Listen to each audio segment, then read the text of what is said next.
नमस्कार दोस्तों।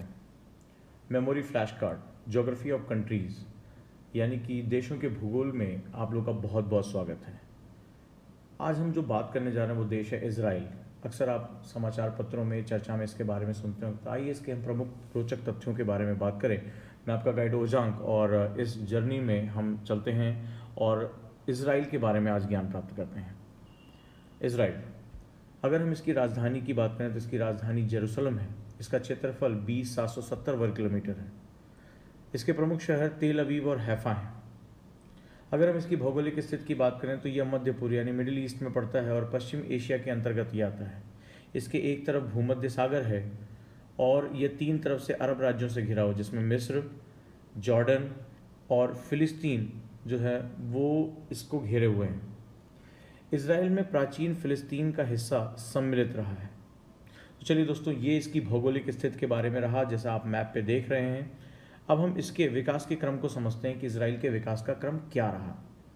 1947 29 नवंबर को संयुक्त राष्ट्र ने फिलिस्तीन को दो हिस्सों में बांट दिया। एक भाग यहूदियों के पास चला गया और दूसरा भाग अरबों को दे दिया गया। बात है 1948 की। 1948 में 15 मई को यहूदियों ने अपने हिस्से को इज़राइल नाम दिया और यहीं से इज़राइल का जन्म होता है। 1949 की बात है, पड़ोसी अरब देशों द्वारा इज़राइल पर आक्रमण कर दिया गया। उनको बर्दाश्त नहीं था इज़राइल का अस्तित्व। 1956 स्वेज संकट दुनिया के सामने आया। 1967 की बात है, फेमस 6 डे वॉर लड़ा गया और इज़राइल ने अपनी पूरी ताकत दिखाते हुए गाज़ा पट्टी, पश्चिमी किनारा जो जॉर्डन की नदी का हिस्सा है, और सिनाई पेनिनसुला पर कब्जा कर लिया दोस्तों। 1978 मिस्र और इज़राइल के बीच कैंप डेविड में, जो कि अमेरिका में है, संधि वार्ता शुरू होती है और 1979 में इस संधि पर जो है शांति संधि जो थी दोनों के बीच में, उस पर हस्ताक्षर हुए। आगे बढ़ते हैं और 1992 आते हैं। अप्रैल माह में इज़राइल सिनाई पट्टी से हट जाता है। 1993 इज़राइल सीमित फ़िलिस्तीनी स्वायत्तता के लिए राजी हुआ और बहुत लंबे समय तक फ़िलिस्तीन और इज़राइल में लगातार संघर्ष चल रहा था, लेकिन ये फ़िलिस्तीनी जो सीमित जो है वो स्वायत्तता के लिए राजी हो गया। 1994 इज़राइल और जॉर्डन के बीच 46 वर्षीय युद्ध समाप्त होता है और दोनों के बीच जुलाई घोषणा पत्र पर हस्ताक्षर होते हैं। बहुत फेमस जो घोषणा पत्र है, जुलाई घोषणा पत्र, इस पर हस्ताक्षर होते हैं।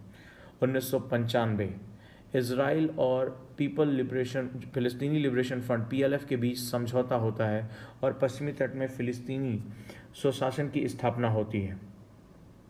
1956 फिर से एक बार जो है वो समय बदलता है और इज़राइल में दक्षिणपंथी लिकुड पार्टी के नेता के रूप में बेंजामिन नेतन्याहू का उदय होता है, जो कि इस फिलिस्तीनी स्वायत्तता के विरोधी थे।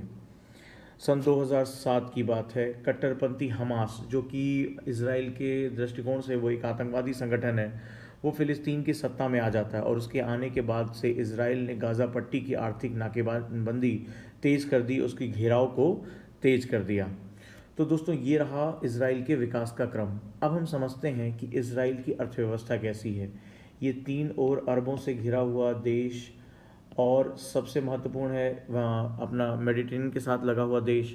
इसकी अर्थव्यवस्था कैसी है? भूभाग बहुत छोटा है, लेकिन यहाँ का प्रबंधन और यहाँ का कौशल ज़बरदस्त है। इज़राइल कृषि और उद्योग दोनों का ज़बरदस्त विकास करता है और इज़राइली खेती, जो कि एक तरह से मरुभूमि की खेती है, डेजर्ट की खेती है, लेकिन अपने टेक्नोलॉजी, अपने मैनेजमेंट, अपने कौशल से ये दुनिया को दिखा देता है कि यदि कोई राष्ट्र चाहे तो वो रेगिस्तान में भी फूल उगा सकता है।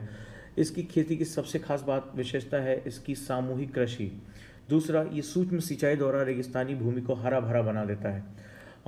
जो ड्रिप है, स्प्रिंकल है, जो बेहतरीन मेथड्स हैं, ये पूरी दुनिया को रास्ता दिखाता है। नेक्स्ट है, न सिर्फ ये अपने छोटे से भूभाग में कृषि का उत्पादन करता है, ये कृषि निर्यात भी करता है और साइट्रिक फ्रूट्स यानी रसीले फल जो है वो यहाँ से पूरी दुनिया को निर्यात किए जाते हैं। शराब बनाने का उद्योग यहाँ पर ज़बरदस्त तरीके से विकसित है और अगर हम उद्योगों की बात करें तो हीरा तराशने के उद्योग में बेल्जियम के बाद ये दूसरे स्थान पर आता है। साथ ही साथ मृत सागर से नमक, गंधक और पोटाश निकाला जाता है। तो ये बहुत इंपॉर्टेंट एक सेगमेंट है जो कि इसकी जानकारी के लिए बहुत महत्वपूर्ण हो जाता है।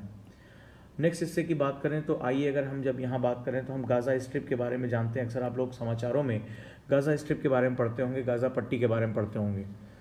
इसराइल व पीएलओ के बीच 1993-94 के बीच जो समझौता हुआ था उसके अंतर्गत जो गाज़ा स्ट्रिप है वो एक स्वायत्त क्षेत्र है, ऑटोनॉमस रीजन है।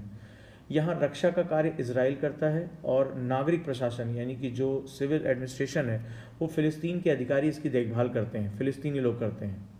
यहाँ पर जो रहने वाले लोग हैं ये मुख्यतः शरणार्थी अरब लोग हैं जो इस पट्टी में, इस गाज़ा स्ट्रिप में रहते हैं। यहाँ का क्षेत्रफल केवल 363 वर्ग किलोमीटर है। तो दोस्तों ये गाज़ा पट्टी की जो है वो एक इम्पॉर्टेंट सेगमेंट रहा, जैसा कि आप लोग देख रहे हैं इसके इस हिस्से में गाज़ा पट्टी होना, और अक्सर ये समाचारों में बना रहता है। उम्मीद है कि इस वीडियो के माध्यम से आपको एक काफ़ी अच्छी जानकारी मिली होगी।